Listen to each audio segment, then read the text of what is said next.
Olá, irmãos, sejam todos bem-vindos. Esta é a segunda aula do curso de Introdução às Escrituras. Este curso é uma iniciativa do site todaescritura.org. Se você ainda não assistiu à primeira aula deste curso, recomendo que o faça para seguir na ordem correta. Nessa segunda aula, falarei sobre a inspiração das Escrituras. E é bom lembrar que este curso é de nível básico. Então, eu não vou lidar aqui com todos os tópicos do assunto sobre inspiração, é um assunto muito vasto.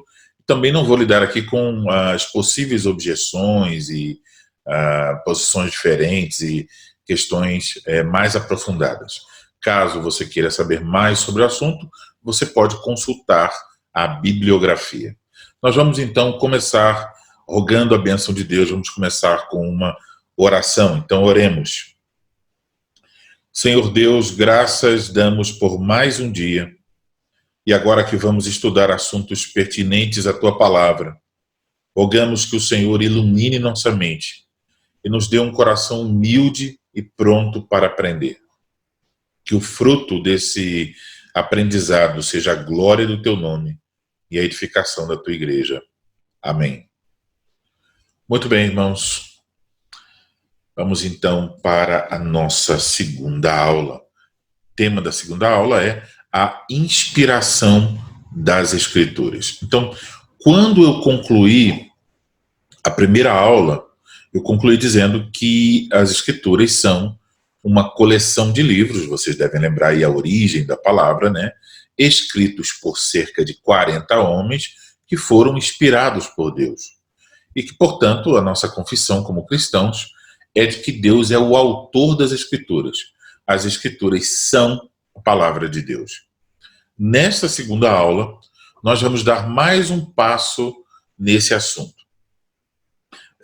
Primeira coisa a observar sobre a origem das Escrituras é que nós encontramos nela mesma diversas afirmações de que ela tem a sua origem em Deus. Então, por várias vezes, isso é reconhecido. Por exemplo, em Hebreus, o escritor aos Hebreus menciona o Salmo 95 e diz: o Espírito Santo nos diz. Então, ainda que o Salmo 95 foi escrito por um homem, né, mas o escritor aos Hebreus reconhece que esse Salmo é uma obra do Espírito Santo. Então, na própria Escritura encontramos diversas afirmações de que ela tem sua origem em Deus. Mas um destaque especial pode ser dado ao fato de que nós encontramos nas Escrituras aproximadamente 2.600 vezes a expressão "assim diz o Senhor". Então, é o próprio Deus quem está comunicando a sua palavra, é uma revelação de Deus. Um texto bem conhecido sobre este assunto da inspiração, inclusive um texto que nós observamos ontem é 2 Timóteo capítulo 3, versículos 16 e 17. Vamos ler mais uma vez.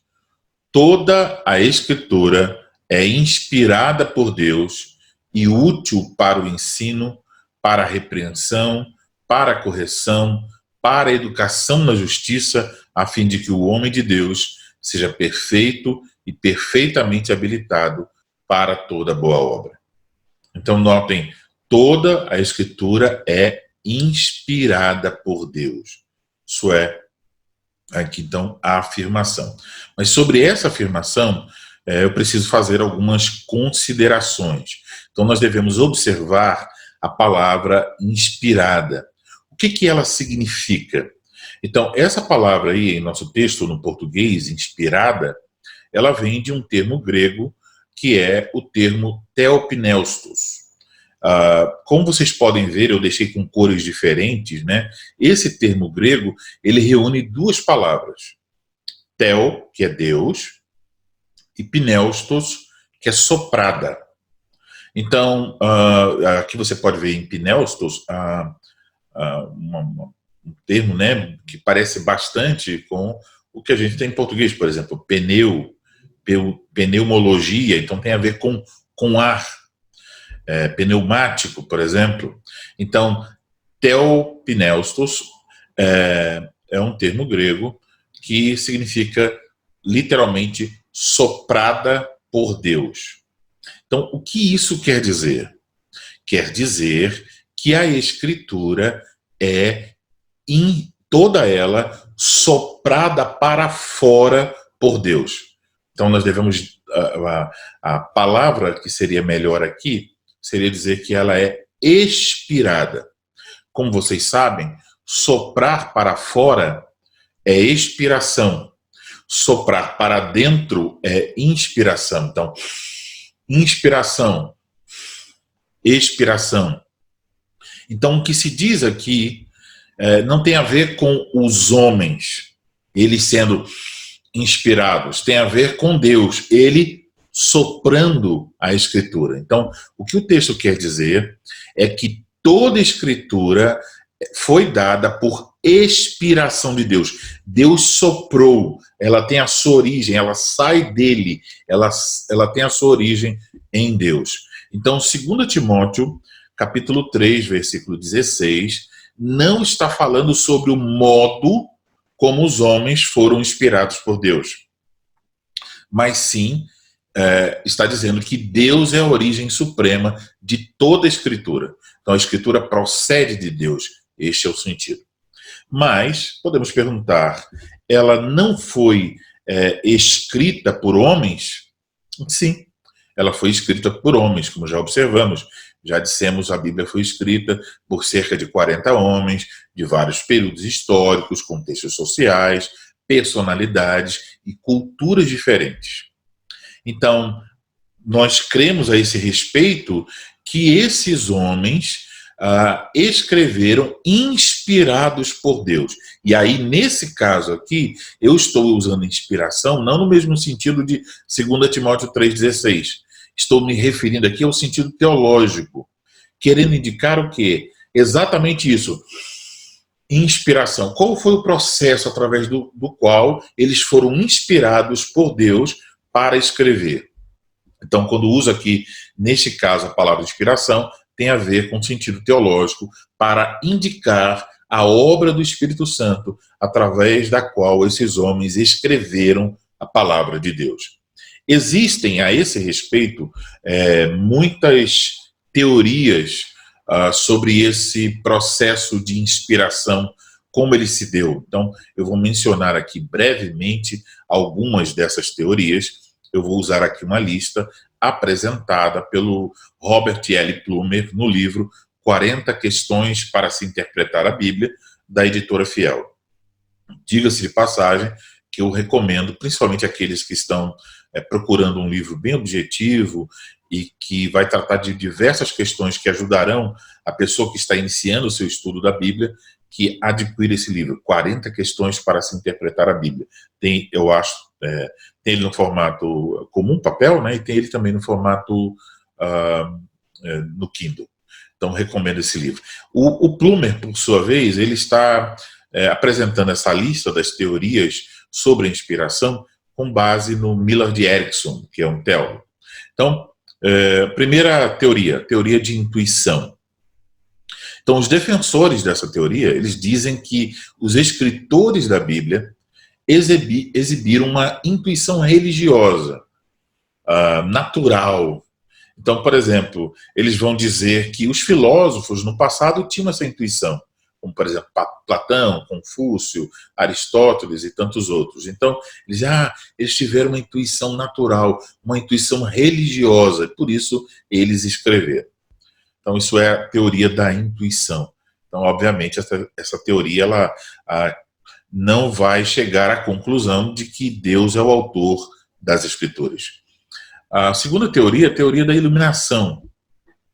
Os seus defensores dizem que o Espírito Santo iluminou a consciência dos escritores bíblicos e, assim como nós, por exemplo, hoje oramos por iluminação, pedindo que o Senhor ilumine nosso entendimento quando nós vamos estudar as Escrituras ou quando vamos ouvir a pregação, eles dizem, da mesma forma o Espírito Santo iluminou a consciência dos escritores bíblicos. Ou seja, não foi algo, por assim dizer, especial, mas algo comum, que pode acontecer com qualquer pessoa. Isso é o que é defendido pela teoria da iluminação. Terceira teoria, a teoria dinâmica.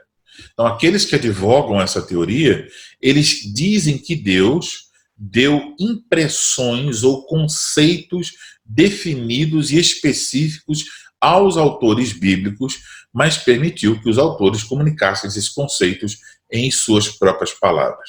Então, nesse caso, a ideia é o quê? É uma ideia mais ou menos o seguinte, o todo vem de Deus, mas as palavras aqui não são de Deus. Então, as partes são dos próprios homens. Apenas o conceito, a ideia daquilo que é ensinado na Bíblia vem de Deus. Então, essa autoria também não faz, essa teoria também não faz jus ao fato de que a Escritura é a palavra de Deus. Então, nesse caso, tem-se a ideia como algo que vem de Deus, mas não as palavras. As palavras são de Paulo. Então, fica sem autoridade nesse caso. Quarta teoria, a teoria do ditado. Essa teoria aqui, ela vai na direção oposta das outras teorias, mas ela vai também na direção errada. Então, os que defendem a teoria do ditado, eles dizem que Deus ditou as palavras exatas aos autores humanos. Então, as palavras não foram as palavras, por exemplo, Paulo não teria usado as palavras do seu vocabulário. Ele simplesmente é como se fosse ouvir uma voz e ficar escrevendo, quase como a psicografia lá no Espiritismo, né? Então, está lá, fecha o olho, vai escrevendo. A teoria do ditado verbal diz que Deus, então, ditou as palavras e os autores bíblicos estavam só como se fossem amanuenses, né? Escrevendo a carta que Deus estava, o livro que Deus estava ditando. Isso também não é uma teoria fundamentada nas Escrituras. Por último, que eu marquei aí de azul, nós temos a teoria da inspiração, a teoria de inspiração verbal e plenária. Então, essa é a teoria que é reconhecida como uma teoria que faz jus à inspiração divina das Escrituras e faz jus à participação dos escritores humanos. Então, guarde esse nome, inspiração verbal e plenária das Escrituras. O Robert Plumer, a esse respeito, né, nos diz o seguinte: sobre essa teoria, esse ponto de vista, o que é bíblico, creio, assevera que há uma autoria dual da Escritura. Embora os autores escrevessem enquanto pensavam, sentindo-se seres humanos, Deus superintendeu tão misteriosamente o processo que cada palavra escrita era também a palavra exata que Deus queria que fosse escrita, livre de todo erro. Esse ponto de vista, às vezes, é chamado de a teoria verbal de inspiração. Então, perceba o seguinte, olhando aqui para as palavras do Plumer, né? Ele fala de autoria dual. Então, o que ele quer dizer é que Deus é o autor, mas Deus usou seres humanos para escrever sua palavra. E Deus usou os seres humanos não de uma forma como se os seres humanos fossem robôs ou fossem máquinas, que ele apenas ia digitar lá e o serviço seria feito. Não. Ele usou os seres humanos de tal maneira que o vocabulário, a personalidade, as capacidades de cada um foi respeitada e usada, mas Deus fez isso. Então eles eram seres humanos mesmo, escrevendo e pensando enquanto escreviam. Então, mas Deus fez isso de tal maneira que ele superintendeu o processo. Então, ele não permitiu que nesse processo tivesse nenhuma palavra que ele não quisesse. Então, ele livrou o processo de escrita de qualquer erro. Então, esse ponto de vista é chamado de inspiração verbal e plenária das Escrituras. E aqui, então, vamos esclarecer. Por que é chamado de inspiração verbal e plenária? Vamos começar por plenária. Por plenária, se quer dizer que a Escritura ela é toda inspirada. Então, plenamente. Então, o texto, a ideia é, desde Gênesis até Apocalipse, todos os livros, todos os capítulos e versículos, tudo é inspirado por Deus. A segunda coisa, a segunda questão é a palavra, né, inspiração verbal.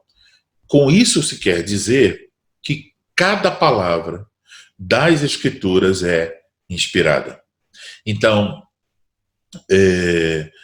quando Paulo escolhe uma palavra e não outra, a razão é a obra do Espírito Santo, guiando o apóstolo Paulo e qualquer outro autor a usar aquela determinada palavra. Então, aquela palavra é inspirada. Deus guiou o escritor bíblico para que usasse as palavras que ele, o Senhor, queria. Então, nesse caso, por plenária, verbal e plenária, o todo é inspirado e também cada parte, cada palavra é inspirada.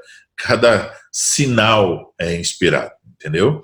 Então, isso é o que queremos dizer por inspiração verbal e plenária das Escrituras. Aqui é bom lembrar uma coisa importante a esse respeito, que quando estamos falando da inspiração plenária e verbária, plenária e verbal, troquei aqui, plenária e verbal das Escrituras, nós não estamos falando das traduções nem dos manuscritos. Nós estamos falando do texto original. Então, o que foi inspirado? Foi inspirado aquela carta, por exemplo, que Paulo escreveu. Por exemplo, Romanos. Quando Paulo escreveu Romanos, essa carta é inspirada. Então, não estamos nos referindo às traduções nem aos manuscritos, mas daqui a pouco eu volto a essa questão para explicar alguns pontos. Agora nós vamos olhar para a segunda carta de Pedro, né? Então, aí destacando os originais são inspirados. Vamos olhar agora para a segunda carta de Pedro, capítulo 1, versículos 19 a 21. Diz assim a palavra de Deus: temos assim tanto mais confirmada a palavra profética, e fazeis bem em atendê-la, como a uma candeia que brilha em lugar tenebroso, até que o dia clareie e a estrela da alva nasça em vosso coração.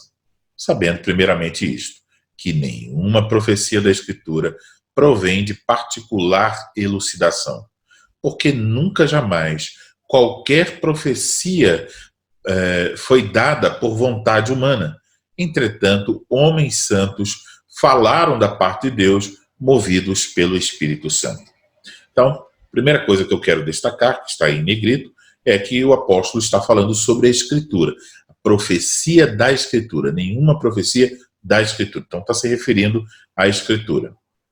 E aí ele nos diz que ele abrange o seu assunto de uma forma negativa e depois uma declaração positiva. A declaração negativa é esta: nunca, jamais, qualquer profecia foi dada por vontade humana. Então, não foi a vontade dos homens que produziu a profecia. Então, não tem a sua origem simplesmente nos homens, mas, ainda que os homens participem nesse processo, Deus está envolvido, dirigindo todas as coisas. Então, por isso, o escritor complementa. Entretanto, homens santos falaram da parte de Deus, movidos pelo Espírito Santo. Então temos aí homens santos falaram da parte de Deus, movidos pelo Espírito Santo. Esse colchetes aí na palavra santos significa que essa palavra não está em todos os manuscritos, tá? Para indicar então que ela não está em alguns manuscritos. Mas o que nos interessa aqui é essa expressão final: movidos pelo Espírito Santo. Então, esse termo, movidos, é um termo que tem relação com o vocabulário náutico, os barcos, né, navios. Então, é um termo para indicar que um barco à vela era movido pelo vento. O vento direciona para onde o barco deve ir. Então, da mesma forma, os escritores foram movidos, guiados pelo Espírito Santo no processo de escrever, nesse caso aqui, a profecia bíblica. Agora, é bom, então, que lembremos que o Espírito Santo fez isso, moveu, guiou, sem anular a personalidade dos escritores. Antes, ele utilizou as personalidades distintas, o vocabulário e os estilos literários de cada escritor. Então, às vezes pode não ficar tão evidente no português, né? Mas os estudiosos, por exemplo, eles pegam os escritos de Paulo, então eles percebem lá o vocabulário de Paulo, e aí vai o de Pedro, aí Pedro já tem um vocabulário diferente. Então, o estilo de Paulo é um, o estilo de Pedro escrever é outro. Então, há essas diferenças bem claras no texto grego, no que concerne ao Novo Testamento. Então, o Espírito Santo não chegou lá e vou soprar aqui na sua mente o que Deus quer. Não, ele usou a personalidade dos escritores, o vocabulário, os estilos literários de cada um dos escritores da Bíblia. Vamos dar uma olhada em uma passagem, que é a passagem de Lucas, que apresenta um exemplo sobre isso que acabamos de ver. Visto que muitos houve que empreenderam uma narração coordenada dos fatos que entre nós se realizaram, conforme nos transmitiram os que desde o princípio foram deles testemunhas oculares e ministros da palavra, igualmente a mim me pareceu bem, depois de acurada investigação de tudo, desde sua origem, dar-te por escrito, excelentíssimo Teófilo, uma exposição em ordem, para que tenhais plena certeza das verdades em que foste instruído. Então, Lucas escreveu um evangelho. Ele sabe que outros já tinham feito isso, né? Uma narração coordenada daqueles fatos que tinham a ver com a vida e a obra de Cristo.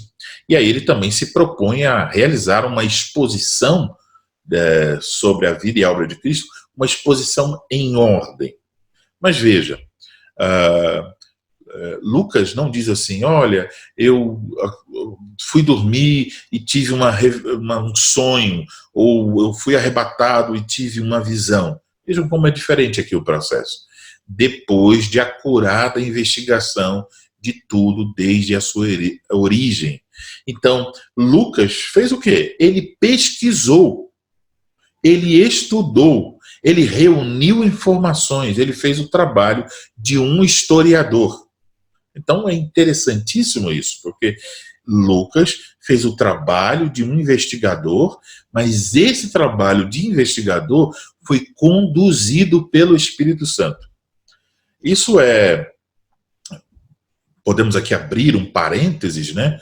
Porque, por exemplo, para muitas pessoas, eles acham que se estiver envolvido o estudo, o trabalho de investigação, o Espírito Santo está fora. E eles dizem isso porque para eles só tem valor se for na hora, assim. Então, por exemplo, vamos pensar sobre a pregação. Então, eles pensam que se alguém se prepara para pregar, se estuda as Escrituras, se prepara o seu sermão, o Espírito Santo está fora. Mas se ele chega no culto sem saber o que vai dizer, abre a Bíblia e começa a falar, eles dizem então que ali o Espírito Santo está atuando. Quando, na verdade, se você observar bem, você verá que não é assim. Por exemplo, muitas pessoas dizem assim, olha, irmãos, eu já vi isso acontecer muitas vezes, né? Chega lá e diz, vamos abrir aqui. Aí abre um texto, ele lê. E aí, quando ele acaba de ler, ele diz assim, irmãos, eu ia pregar nesse texto, mas o Espírito Santo está dizendo para eu esquecer isso aqui, vamos lá. Aí fecha a Bíblia e tome-lhe palavras. Essas palavras que geralmente falas, primeiro, são palavras repetitivas, as mesmas coisas. Deus vai te dar bênção, Deus vai te dar vitória, o gigante vai cair, o Senhor é contigo, você não nasceu para ser cauda, mas cabeça, as mesmas coisas. Eu me lembro que eu morava em Tamoios, que é um distrito de Cabo Frio, no Rio de Janeiro. Quando eu saía do culto, muitas vezes a pé, indo para casa, eu passava na frente de diversas igrejas. E era interessante porque a gente tinha um culto um pouco mais cedo, então, quando eu terminava, eles estavam ainda nas pregações, geralmente. Era assim por volta de 15 para as 9, Eu estava voltando para casa, que o culto era às 6, né? Aí, passando na rua, eu ouvia as pregações, era quase como se fosse o seguinte, como se todas elas estivessem conectadas umas às outras. Porque não importava o texto que eles tivessem lido a princípio, eles sempre chegavam no mesmo lugar. A bênção, a vitória, e sempre isso. Então eu ouvia uma, aí andava alguns metros, tinha outra lá na frente. E quando chegava na outra, parecia que era a continuação da primeira, porque era a mesma mensagem todos os domingos. E se alguém escrever essas mensagens, vai ver o quê? Que o que eles dizem, em muitos casos, não vem da Bíblia, vem dos hinos. Então, por exemplo, se alguém vai lá, compôs o hino, a minha vitória tem sabor de mel. O pregador, ele não estudou a Bíblia, aí ele vai para lá e vai dizer que é o Espírito Santo. Ele vai dizer, olha, meus queridos irmãos, a sua vitória vai ter sabor de mel. Aí todo mundo, né? Então perceba que não... E aí, então, por causa disso, essas pessoas costumam desvalorizar e desacreditar o estudo das Escrituras. Mas, meus queridos irmãos, queridos alunos desse curso, ouvimos agora, cada palavra da Escritura é inspirada por Deus. Isso quer dizer que a pessoa que expõe a Escritura, ela tem que saber o que essas palavras querem dizer. Por exemplo, acabamos de ver a palavra toda Escritura inspirada, quer dizer não inspiração, mas expiração, ela é soprada por Deus. Imagine que eu fosse pregar e eu ficasse dizendo, olha, irmãos, Deus inspirou assim, ó, Deus inspirou os escritores bíblicos. Eu estaria mentindo, porque não é isso, apesar da teologia estar certa, que Deus inspirou os escritores, mas esse texto não está falando sobre o processo em relação aos escritores, mas sobre a origem das escrituras. Então eu estaria deturpando, porque eu não sei o sentido original da palavra. Assim, da mesma forma, muitos pregadores o fazem. Então, vale salientar, mais uma vez, o que Plumer diz. Cada palavra da Bíblia é a palavra de um autor humano consciente. E, ao mesmo tempo, a palavra exata que Deus tensionava para a revelação de si mesmo. Então, com base no que acabamos de ouvir, podemos perceber que uma das implicações é que, ao estudar as Escrituras, nós devemos começar por descobrir a intenção do autor. Então, qual era a intenção de Paulo, por exemplo, ao escrever aos Gálatas? Qual era o problema? O que ele estava lidando? Qual a intenção dele? Então, eu preciso começar por aí para descobrir qual é a mensagem de Deus para a minha vida e depois descobrir como aplicá-la para a minha vida. Então, eu quero concluir essa aula com um documento, um pedaço de um documento chamado a Declaração de Chicago sobre a inerrância da Bíblia. Então, houve muitos ataques no passado, ainda continua havendo, né? Muitos ataques contra a inspiração, a inerrância, a autoridade das Escrituras.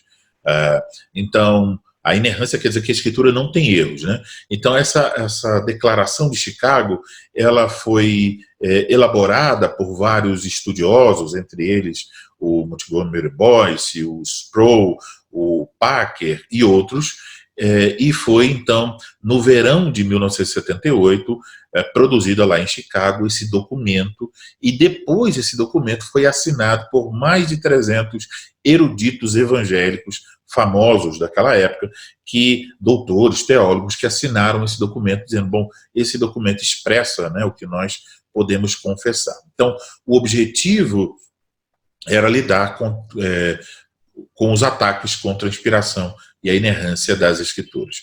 Eu não vou poder ler a declaração, porque ela é muito grande, mas eu vou apresentar aqui alguns artigos que vão nos ajudar a concluir a aula tendo tudo o que dissemos aí nessas palavras. Então vamos lá. Primeiro vamos ver os artigos 6 e 7. Então a declaração sempre tem uma afirmação e uma negação. Afirmamos que a totalidade das Escrituras e todas as suas partes, chegando às próprias palavras do original, foram por inspiração divina. Negamos que se possa corretamente falar de inspiração das Escrituras, alcançando-se o todo mas não as partes, ou algumas partes, mas não o todo.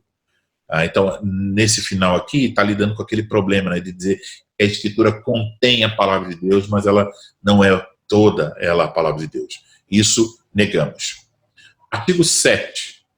Afirmamos que a inspiração foi a obra em que Deus, por seu Espírito, através de escritores humanos, nos deu sua palavra. A origem das Escrituras é divina. O modo que se deu a inspiração permanece em grande parte um mistério para nós. Negamos que se possa reduzir a inspiração à capacidade intuitiva do homem ou a qualquer tipo de níveis superiores de consciência. Veja que está aqui falando contra aquelas outras teorias. Agora vamos para o artigo de número 8. Afirmamos que Deus, em sua obra de inspiração, empregou as diferentes personalidades e estilos literários dos escritores que ele escolheu e preparou. Negamos que Deus, ao fazer esses escritores usarem as próprias palavras que ele escolheu, tenha passado por cima de suas personalidades. Com a teoria do Estado, né? Negando essa teoria. Artigo de número 9.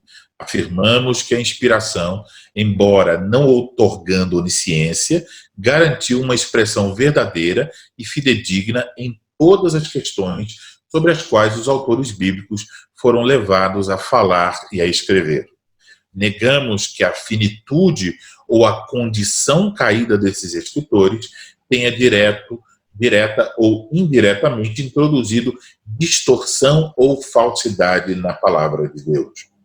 Agora, mais um artigo número 10. Com ele nós vamos encerrar.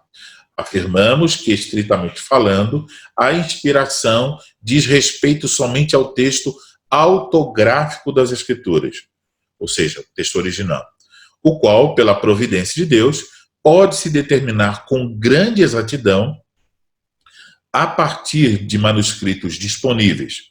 Afirmamos ainda mais que as cópias e traduções das Escrituras são a palavra de Deus na medida em que fielmente representam o original. Negamos que qualquer aspecto essencial da fé cristã seja afetado pela falta de autógrafos. Negamos ainda mais que essa falta se torne inválida ou irrelevante a afirmação da inerrância da Bíblia.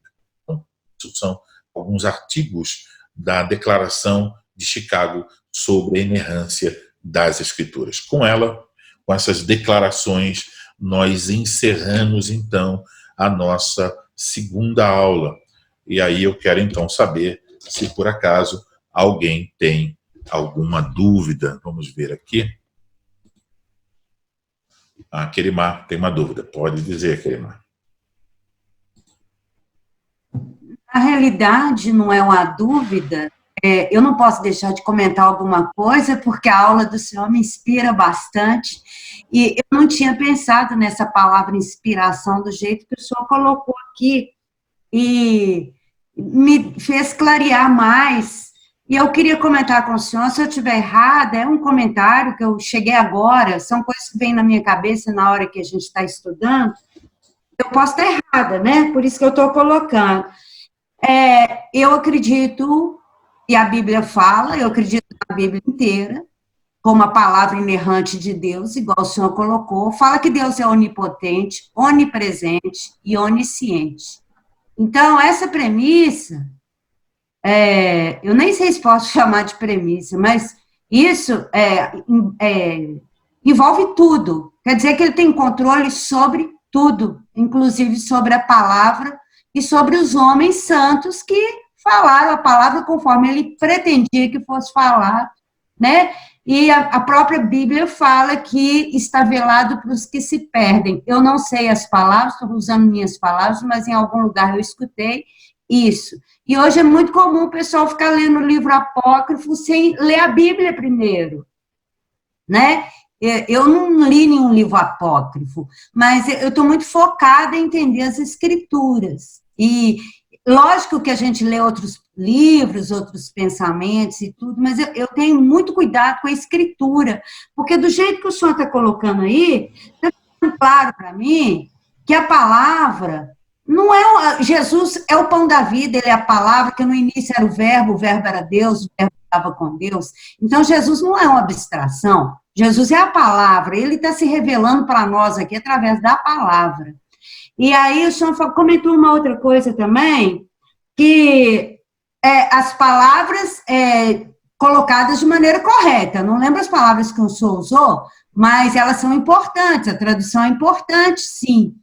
E a palavra, eu estou fazendo muito link, e eu estou vendo que as traduções mais modernas fazem um português bem agradável, mas foge um pouco do link que a gente deve fazer. Por exemplo, quando o senhor falou palavra, imediatamente eu fui para o pão da vida, né? Para o pão vivo que caiu do céu, a palavra viva. Né? Então, assim, eu não sei se eu estou certa nesse meu raciocínio, e eu queria comentar com o senhor, e se eu tiver falado alguma bobagem, por favor, me orienta. Obrigada, viu? Tá muito bom. De nada, Querimar. Não, acho que você apenas resumiu, né, os diferentes pontos que eu apresentei aqui na nossa aula. Essa questão das traduções, nós vamos ter uma aula sobre elas, mas você falou acertadamente, dizendo que quando as editoras, né, elas procuram ter uma linguagem mais acessível, elas vão na direção contrária da fidelidade, elas são obrigadas a mudar palavras, mudar a ordem das palavras, e várias questões aqui acabam ficando diferentes do que realmente nós temos na Escritura. Então, realmente nós devemos tomar muito cuidado com isso, a gente vai falar sobre isso também, e vamos falar, se Deus permitir, amanhã, na aula de amanhã, na próxima aula, sobre a questão dos livros apócrifos. Vamos falar sobre a canonicidade, que a irmã Raquel também mencionou ontem, eu esqueci de avisar aqui, se o Senhor Deus permitir, amanhã nós vamos falar sobre esse assunto, tá bom? Então, queridos irmãos, obrigado a todos vocês. Eu quero, então, concluir, né, com uma recomendação. A minha recomendação, tanto para os alunos que estão aqui ao vivo, como para os alunos que assistirão às aulas depois, é que vocês leiam a Declaração de Chicago sobre a inerrância da Bíblia. É um texto maior do que esse que eu coloquei aí, né? Ele tem, além dos artigos, tem algumas colocações iniciais, colocações finais, mas vale a pena a leitura. Vai ajudar você a entender, porque coloca esses pontos, afirmamos, negamos, então você vai vendo o que deve ser rejeitado, né? E os homens que escreveram essa declaração, eles são homens fiéis, né? Então, não é um texto qualquer, e não foi um homem, dois, mas 300 homens de diferentes igrejas estavam assinando esse documento. Então, reconhecemos que é realmente um documento muito importante para a igreja a respeito da inerrância e da inspiração das Escrituras. Leia, o link vai estar na bibliografia desta aula. Caso alguém queira aprofundar o seu conhecimento sobre esse assunto da inspiração, da inerrância, verifique a bibliografia dessa aula.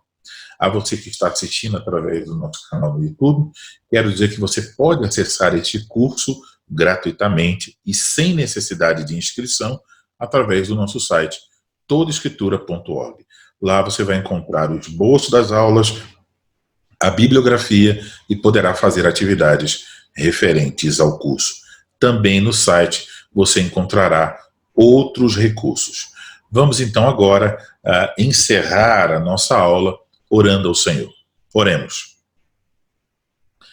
Deus Todo-Poderoso, nós te agradecemos por ter se revelado a nós por meio da tua palavra. Ajuda-nos para que nós nunca duvidemos que as Escrituras são a tua palavra. Ajuda-nos a submeter-nos a ti e a sermos fervorosos alunos na escola do Espírito Santo, a tua palavra. Amém.